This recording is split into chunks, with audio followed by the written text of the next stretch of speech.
Franz Beckenbauer, vainqueur en 1972 et en 1976. Alors Franz Beckenbauer, c'est l'inventeur du rôle de libéraux libérés.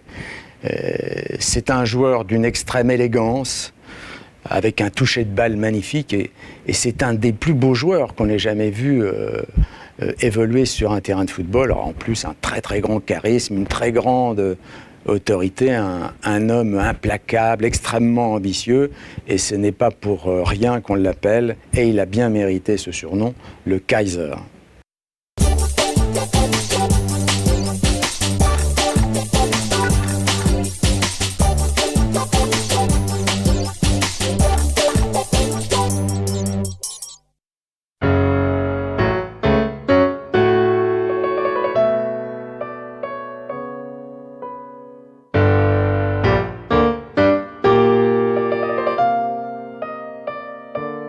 Pour parler de Beckenbauer, une phrase pourrait résumer ce qu'il représentait en Allemagne et sur la scène internationale. Une phrase qui démontre sa grande popularité. Franz Beckenbauer est au-dessus du chancelier, mais juste en dessous de Dieu. Il est le symbole de l'Allemagne encore aujourd'hui, alors qu'il a quitté les terrains il y a bien longtemps maintenant. Mais les gens l'admirent tout autant comme consultant pour la télévision, éditorialiste pour les quotidiens, organisateur de la Coupe du Monde ou président du Bayern de Munich. Franz Beckenbauer restera à jamais le Kaiser, un surnom donné à l'issue d'une séance de photos dans les années 60 où on le comparait au buste de François-Joseph, empereur d'Autriche et roi de Hongrie. Une fois couronné, le Kaiser Franz a régné sur la planète football comme rarement un joueur avait dominé. C'était un joueur parfait. C'était plus qu'un roi, c'était un empereur. C'est pour cela qu'on l'appelait le Kaiser. Beckenbauer est né à Geising, à quelques kilomètres de Munich. Du Bavarois, il a le caractère et le goût des blagues. Beckenbauer est vraiment un Bavarois typique. Tout gosse, il commence avec le Munich 1860, l'équipe alors la plus importante de la ville avant l'éclosion du Bayern Munich.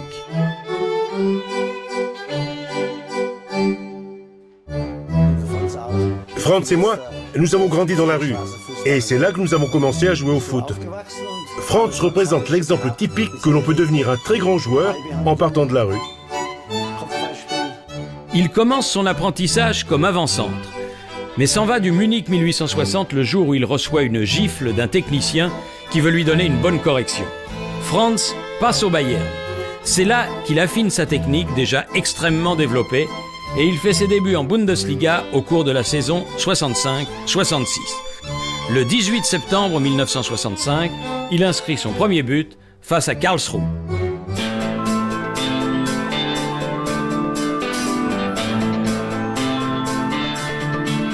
Le 4 juin 1966, Beckenbauer participe à la première finale de sa carrière. Coupe d'Allemagne à Francfort entre le Bayern et Meidericher. À la 28e minute, les Bavarois encaissent un premier but, Meidericher profite d'une hésitation du jeune Franz et Mayer marque 1-0.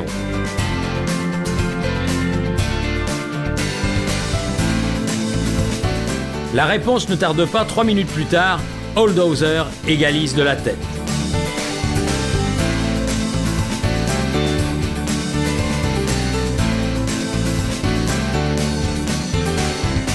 Seconde période, le Bayern pousse et prend l'avantage grâce à un but de Brenninger.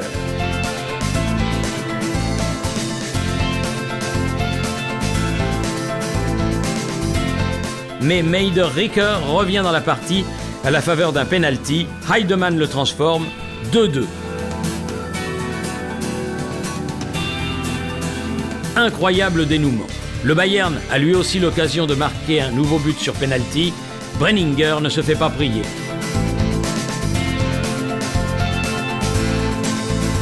À 8 minutes de la fin, Beckenbauer s'enfuit côté droit et conclut au ras du poteau, 4-2, victoire du Bayern Munich.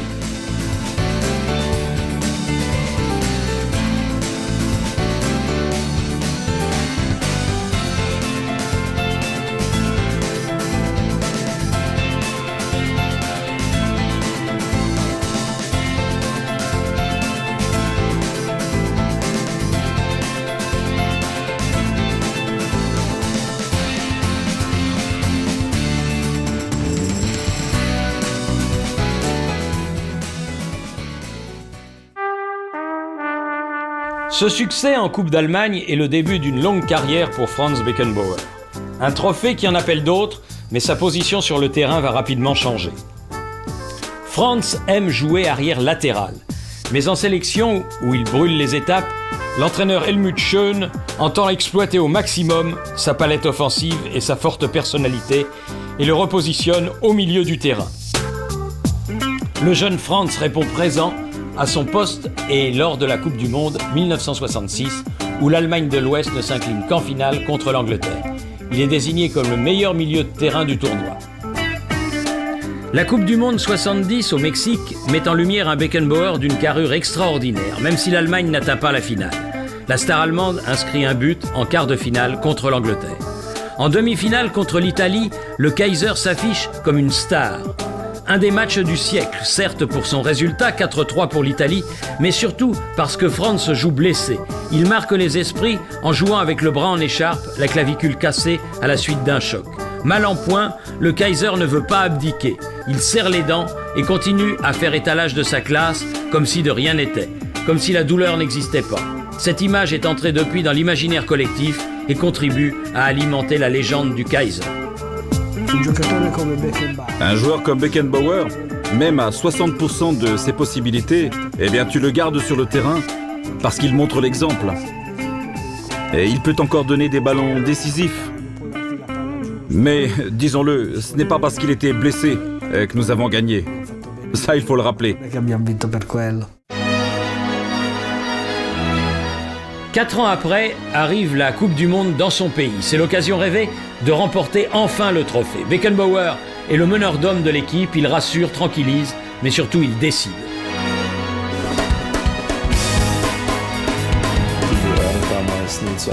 Après avoir perdu 1-0 contre l'Allemagne de l'Est,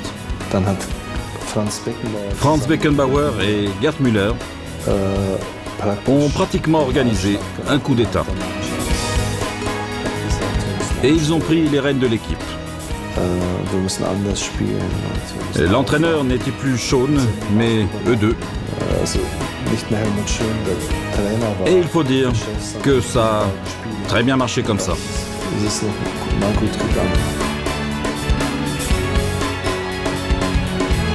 Schön reste en charge de la sélection nationale, mais son rôle est infime. Et c'est Beckenbauer qui lève la coupe devant son public à Munich. La nation tout entière est derrière son capitaine. Un vent patriotique souffle sur l'Allemagne. Un sentiment que connaîtront de nouveau les Allemands en 1990, lorsque Beckenbauer soulèvera une nouvelle fois la Coupe du Monde à Rome, mais cette fois-ci en qualité de sélectionneur. Il est d'ailleurs le seul à avoir réalisé la performance de gagner ce prestigieux trophée en tant que capitaine et entraîneur.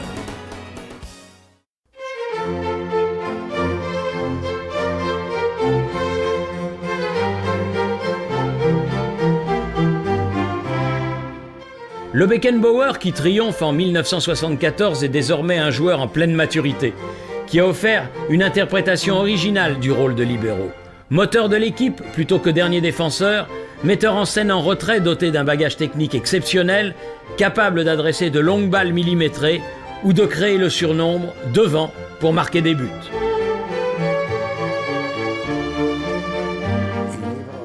Ce sont les Italiens qui avaient créé le poste de libéro. Un défenseur en retrait des autres défenseurs. Mais c'est lui qui a modifié cette manière de jouer. J'admire beaucoup Beckenbauer, mais j'ai du mal à le concevoir comme un libéro. Beckenbauer a commencé comme milieu de terrain et il a fini par jouer en défense. Pour un joueur de ce talent, c'est du gâchis. Pour lui, c'est trop facile de jouer en défense. Para Beckenbauer ser defensor.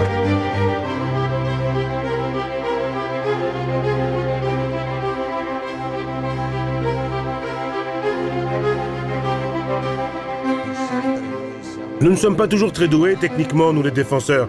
Alors voir un joueur qui évolue en défense avec ses qualités techniques, eh bien, il a sûrement beaucoup aidé la cause des défenseurs, que l'on considère souvent comme des joueurs très faibles balle au pied. Une fois, il s'est même adressé à la presse pour demander publiquement d'être utilisé comme libéraux. Il partait derrière les défenseurs, se montrait au milieu du terrain, et puis participait au jeu offensif.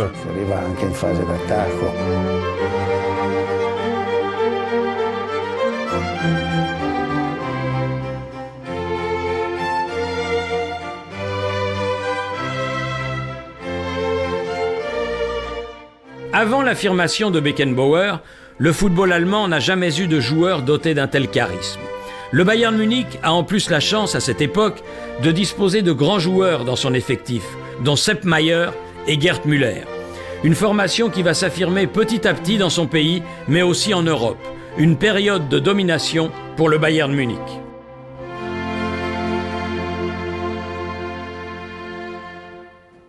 Beckenbauer était formidable dans toutes les zones du terrain. Et c'est le meilleur joueur que l'Allemagne ait jamais eu. Beckenbauer a donné naissance à un style de jeu encore en vogue aujourd'hui au Bayern et se transmet d'entraîneur à entraîneur et de génération en génération. Ce Bayern jouait un football rationnel, ni trop offensif, ni trop défensif non plus. C'est ainsi que la machine Bayern se met en place. En Bundesliga, Beckenbauer gagne son premier championnat en 68-69, mais son épopée victorieuse commence réellement en 71-72.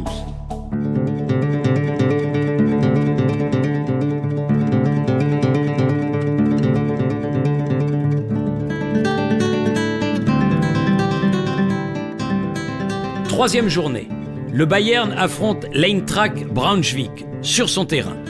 Le match est particulièrement animé. La première mi-temps se solde sur un score de parité, 1-1. Les Bavarois mettent la pression sur leurs adversaires dès l'entame de la seconde période. Zobel marque enfin à un quart d'heure de la fin et ce but signe comme une délivrance pour toute l'équipe. Beckenbauer prend alors les choses en main. C'est lui qui marque le but du 3-1. C'est encore lui qui inscrit un nouveau but 3 minutes plus tard, 4-1. Le Kaiser signe un doublé. Le Bayern affiche ses ambitions dans ce championnat.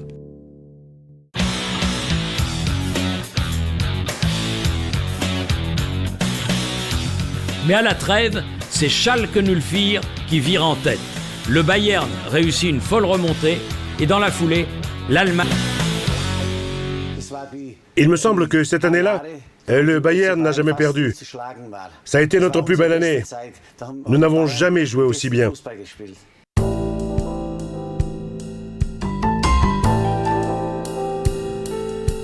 En 73-74, le Bayern semble encore mieux armé pour remporter le championnat. Son hégémonie est totale.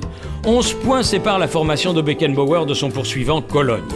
Mais la saison reste inoubliable grâce au succès en Coupe des clubs champions. En finale contre l'Atlético de Madrid, les Allemands sont menés d'un but à 1 minute de la fin de la prolongation. Beckenbauer avance, passe le ballon à Schwarzenbeck qui tente le tir impossible. 1-1. Le match doit se rejouer. 2 jours plus tard, le Bayern atomise l'Atlético par un cinglant 4-0 grâce à un doublé de Hoeneß et un autre de Müller.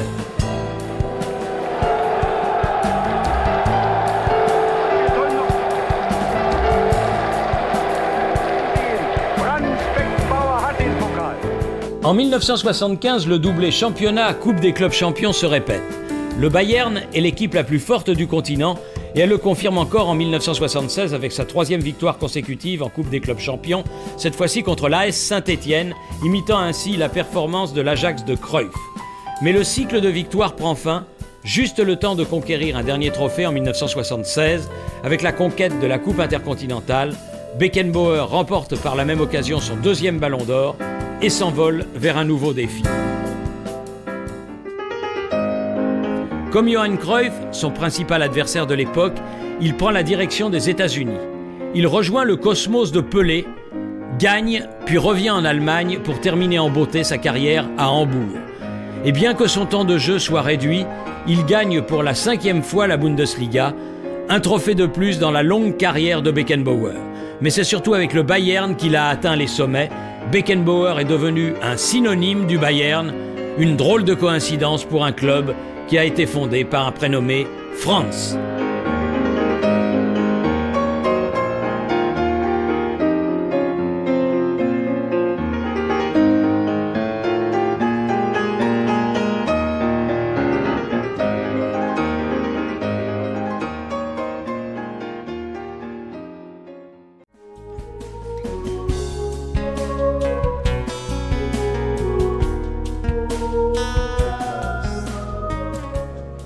Beckenbauer a grandi dans une famille modeste.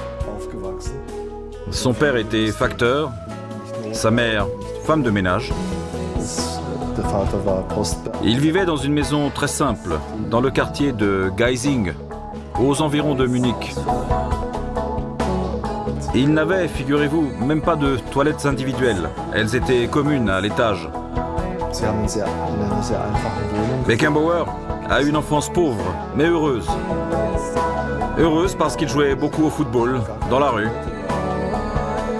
Contrairement à ce qui se passe aujourd'hui, il n'y avait pas beaucoup de circulation. Et c'est comme ça qu'il a pu apprendre à bien jouer. Il jouait sur un terrain sans herbe, pour ainsi dire. Quand il avait à peu près 10 ans, sa famille a déménagé à Munich, à Schwabing. Et là aussi, ils habitaient dans une petite maison. Donc nous pouvons dire que la pauvreté l'a beaucoup marqué. En effet, ça l'a rendu très ambitieux. Et il voulait absolument devenir quelqu'un. D'ailleurs, Franz Beckenbauer affirme que son surnom de Kaiser, l'empereur, date de 1968-69, lorsque le Bayern a joué à Vienne et qu'on l'a photographié au château, à côté de la statue de François-Joseph. C'est à partir de là qu'on a commencé à dire que les Allemands avaient eux aussi un Kaiser, comme les Autrichiens. En fait, le mérite appartient à 2 journalistes qui ne sont plus. Abel Schiffer, de la Süddeutsche Zeitung, et Bertolt Brandt, de la München Abendzeitung. Ce sont eux d'ailleurs qui ont les premiers écrit qu'il jouait comme un Kaiser, comme un empereur. Et il l'était vraiment. Une fois, contre le Schalke 04, il a défié les huées des supporters les plus durs et les a transformés en applaudissements. Et c'est à ce moment-là que ces 2 journalistes ont écrit « Il n'y a vraiment qu'un Kaiser qui puisse faire ce genre de choses. » On a partagé la même chambre pendant 12 ans quand on était en déplacement ou lors des mises au vert. Et on ne s'est jamais disputé. Au cours d'un match, Beckenbauer a lancé à Gerd Müller qu'il venait de rater l'immanquable. Alors Müller s'est fâché et lui a dit « Tu veux savoir quelque chose? Tu ne cours pas assez. Tu te limites à faire travailler les autres. » On ne s'est jamais disputé, à part une fois, disons, où on s'est disputé sur le terrain. Alors, nous avions raté une passe, et moi, je me suis fâché, parce qu'il m'a fait une remarque qui m'a pas beaucoup plu, parce qu'il voulait que je cours davantage. Alors moi, je lui ai dit, eh bien, occupe-toi de ta défense, plutôt.